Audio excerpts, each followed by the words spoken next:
Busy and Toke were eating roasted plantain by the hostel gate when the news finally reached them. Ada is pregnant, one girl whispered. No way, another replied. It's a lie. That girl. Miss Holly.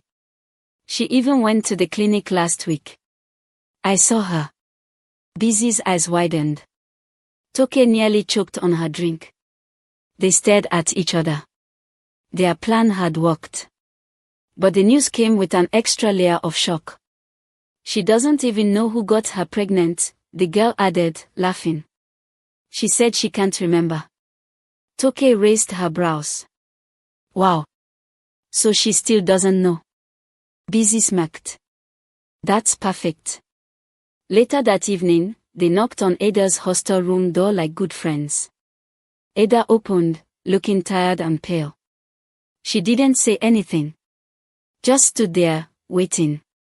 We heard, Busy said, stepping in uninvited. Toke followed. Ada turned her face away. We came to help, Toke added. We know this is hard. I didn't call you, Ada whispered. Busy ignored her. You can't keep the baby, Ada. You'll destroy your future. Ada's lips quivered. I didn't even do anything. Exactly, Toke said, sitting on the bed. That's why you must clean it out before it ruins you. Look at you, people are already talking. Ada sat down slowly. She had cried so much over the past days that her tears now came quietly. I don't even know how this happened, she said. We do, Busy said quickly. You probably drank something that night that messed with your head. Or maybe someone did something. Ada looked up sharply. What night? Toke changed the subject fast. Don't worry about that. What matters is that you're still young. You can move on from this. But not with a baby dragging you down. Ada stared at the wall, silent. We know someone, Busy continued. A nurse. Very private. Very safe. Toke nodded. She's helped a lot of girls. No one will know. We'll even go with you. Ada hesitated. Her heart told her not to trust them. But her head was spinning. Everyone had turned their back on her. Her family was angry. The school was frowning at her. She had no money. No support. She nodded slowly. Okay. The place they took her was a small room behind a pharmacy in a crowded market. A dirty ceiling fan turned slowly. The walls were stained. The nurse didn't wear gloves. She didn't ask questions. She collected the money and told Ada to lie down. Toke stood by the window. Busy leaned on the wall. Ada's hands were shaking. Are you sure this is safe? She asked. Don't worry, Busy said. She's good. But it wasn't safe. The tools were wrong. The procedure was rushed. And the damage was done before Ada even stood up. She started bleeding heavily the next day. She collapsed on the floor of her hostel bathroom and had to be rushed to the health center. The school nurse panicked and called an ambulance. Ada passed out before they reached the hospital. When she woke up, the doctor sat beside her bed, looking serious. You were lucky to survive, he said. The abortion was done wrongly. Your womb is damaged. Ada blinked. What do you mean? You'll carry this pregnancy to term. The baby is still intact, somehow, but you may never be able to conceive again. Ada's world shattered. She turned her face to the wall and cried in silence. The news spread fast. Faster than wildfire. Not only was Ada pregnant, she had attempted an abortion. It failed. And now her womb was damaged. She became the talk of the whole school. From hostels to lecture halls, her name was in everyone's mouth. Can you imagine? She still went to abort.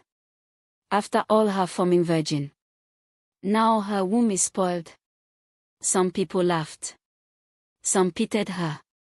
But most just watched her like a walking scandal. Then the letter came. Immediate expulsion. No hearing. No warning. No mercy. Ada stood in front of the admin block with the paper in her hand, her stomach already starting to show, her life crashing faster than she could keep up. Toke and Busy watched from a distance, laughing. I told you it would end her, Busy whispered. She should have stayed in her lane, Toke said. They fist bumped. Victory. Ada went home that same day. With a small bag. A broken womb. A growing baby. And a storm of shame behind her. But what she didn't know was that her story wasn't ending. It was just beginning. Ada returned to her aunt's house in Ajigona with only a small bag and a damaged womb. Her aunt, Mama Stella, was not happy to see her. You again, the woman hissed as Ada stood at the door. So you finally came back with shame and... Ada couldn't speak. She was weak. Pale. Pregnant. And alone. Mama Stella looked at her belly and spat on the ground. You better not come here thinking I'll raise another moth. I just need a place to stay, Ada whispered. You should have thought of that before spreading your legs. Virgin KO, Holy Ghost and I. She walked away. Ada entered quietly and sat on the old mattress in the corner. Her body ached. Her chest felt tight. Her future was blank. She was 21. With no degree. No job. No support. And in a few months, she'd become a mother. The pregnancy was hard. Morning sickness didn't stop after 3 months, it lasted till the 7th. Food was scarce. Sometimes she went to bed with just Gary and salt water. Her aunt refused to buy her anything. No maternity clothes. No baby items. Not even medicine. You brought this on yourself, she always said. Neighbors whispered when they passed her on the street. That's the girl who got pregnant in school and tried to abort. She destroyed her womb. Now God catch 'em. Some girls in the area laughed when they saw her. She walked with her head down every day. At night, she cried into her pillow. She talked to the baby in her belly. I don't know how you came, but I'll protect you. I promise. She would rub her stomach gently. Sometimes she sang. Other times, she prayed without words, just silent tears falling from her eyes. There was no comfort. No light. No hope. Just her and the baby. And pain. In her 8th month, her water broke on a rainy night. Her aunt refused to take her to the hospital. Better call your God, she said, turning over in bed. Ada walked out, barefoot and in pain, to the street. She screamed as another contraction hit. A neighbor saw her and rushed to call a Kiki driver. She gave birth in a small government clinic around 3 a.m. It was long. It was hard. But when it was over, the nurse placed a tiny, crying baby in her arms. A girl. So small. So perfect. Ada stared at the baby and burst into tears. I'm so sorry, she whispered. But I love you. She named her Zoe, which means beautiful. Life didn't magically get better. After childbirth, things got worse. Her body was weak. Her breast milk was slow. The baby cried every night. Mama Stella was colder than ever. If that baby dies, don't bring her back to my house. Oh. Ada begged her for pap. She begged her for salt.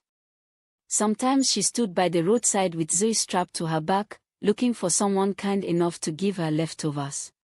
One day she fainted while washing clothes for a neighbor just to earn 300 Nigerian nairas. She woke up on a mat with Zoe crying beside her. Nobody offered to help. But Ada didn't stop. She refused to give up. Every morning, she tied her baby on her back and went out looking for odd jobs. Washing. Cleaning. Fetching water. She saved 50 Nigerian nairas here, 100 Nigerian nairas there. She bought diapers one by one. She bought baby clothes from okrika piles in the market. She learned how to survive on pain and grit. One day, her old schoolmate Chika, the same girl who once gave her rice in the hostel, found her on the street. Ada. Ada turned and blinked in shock. She looked different. Tired. Darker. Skinny. With a baby on her back. Oh my God, Ada! Chika rushed to her and hugged her tight. Ada couldn't even cry. She was too used to people avoiding her. Chika held her hand. Come with me. Just come. She took Ada to her mother's place. They gave her food. A bath. A wrapper. They let her rest. For the first time in almost a year, Ada slept without fear. Chika's mother, Mama Ijeoma, was a retired school teacher. A kind woman. She took one look at Zay and smiled. She looks like you. Strong and beautiful. Ada smiled back, weakly. I don't know how to start again, she said. Mama Ijeoma touched her hand gently. You've already started. You didn't die. That's something. In the weeks that followed, they helped her find a small store by the roadside. Chika donated clothes. Mama Ijeoma gave her capital to start selling second-hand books and sweets. Ada sat there every day with Zai tied to her back. Rain or shine. She sold sweets to school kids. Novels to students. Biscuits to travelers. Little by little, her hands stopped shaking. Her mind began to clear. She found strength she didn't know she had. People started noticing her. Some smiled. Some bought more than they needed. A man even offered to build her a proper table for her store. She began to earn enough to buy baby food. She could finally afford Panadol when Zay had a fever. She began to breathe again. One evening, she stood outside watching the sunset with Zay sleeping on her chest. The sky was orange and soft. And for the first time in a long, long time, she felt peace. Not happiness. Not success. Just peace. It was enough for now. Ada's roadside store became her little empire. From a few packets of sweets and books, she slowly added biscuits, chin-chin, pencils, and jotters. The same students who once mocked her in school now lined up to buy things from her. Every kobo she made, she saved. Zari, her daughter, was growing fast. She was bright, curious, and always smiling, the kind of child that made people stop to greet and touch her cheeks. Your baby final, one woman said, buying groundnuts. Ada smiled with quiet pride. Thank you, Ma. Zari became her motivation. Every early morning. Every long day in the sun. Every time Ada felt like giving up, she would look at Zari's eyes that looked exactly like hers, and push forward. One afternoon, a young man stopped at her table. He wore glasses and a clean shirt. He looked like a teacher or a civil servant. Do you sell novels? He asked. Ada pointed at the pile. Which one is your favorite? He asked again. She looked at him, surprised. Most people didn't ask that. She picked up purple hibiscus. This one. It taught me a lot. The man smiled. Good choice. He paid and left. But he came back the next day. And the day after that. And then one day he said, my name is David. Ada didn't smile much, but she nodded. Ada. He didn't ask questions about her past. He didn't pity her. He just talked to her like a normal person. They discussed books, politics, Lagos traffic, and sometimes even football. One day, Zoe saw him coming and ran to him. Uncle Dovey. He laughed and lifted her up. See my baby girl. Ada was shocked. She's usually shy. David shrugged. She knows good people. They became friends. Then close. Then something more. It didn't happen quickly. Ada resisted it at first. She had lost too much, trusted too many wrong people, and wasn't ready to fall again. But David was patient. He never pushed. He helped her expand the store to a bigger corner. He helped her learn to write proposals so she could apply for small business grants. He brought her free Wi-Fi at night to watch YouTube videos on entrepreneurship. "I believe in you," he said. "You're not just a girl with a baby. You're smart. You're strong." Those words did something to Ada. They watered the dead part of her that had stopped dreaming. A year later, she moved the business into a small shop. Zoe started creche. Ada enrolled in an evening class for women who wanted to go back to school. She passed her exams. Mama Ijeoma cried when she saw the result. "God is restoring you," she said. Little by little. Ada couldn't believe it either. One Sunday afternoon, she sat with Zoe outside their shop. David came with a small red box. Ada frowned. "What's that?" He knelt down. Zoe clapped. People passing by stopped to watch. David opened the box and said, "Ada, I don't care what happened before I met you. I care about the woman you are now. Will you marry me?" Ada froze. Her throat tightened. She looked at Zoe, who said, "Say yes, Mommy." Then she looked back at David. And nodded slowly, tears in her eyes. Yes. They married in a simple ceremony. No loud music. No large crowd. Just love. Pure and real.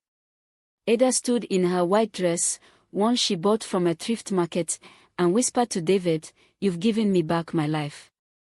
David smiled. "You were always alive. You just forgot for a while." Meanwhile, far away in another part of Lagos, Toke was in court for fraud. She had joined a money scheme that scammed dozens. Her name was on the news. Busy had been arrested for helping a politician blackmail his opponent.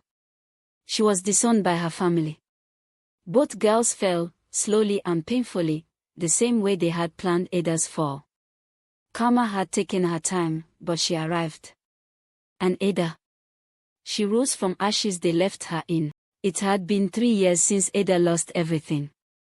Now, she was married to David, her shop had grown into 2, and Zoe was already in primary 1. Life was simple but full. Peaceful.